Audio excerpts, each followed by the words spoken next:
Well, welcome back to another earthquake video for recent feelable earthquakes. Let's get down to it. 4.6 magnitude earthquake hit 65 kilometers north of Abadeh, Iran. Happened at 12:17 a.m. Eastern Standard Time and a depth of 10 kilometers. So, if you felt it, let me know in the comment section below and from where as I zoom into the epicenter, which seems to have happened on a road. Or near a road. Not much else to go on with this, but yeah.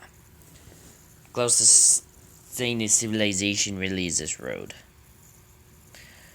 But either way, that's really about it. So either way, again, that's about it. And see you in the next video. Bye.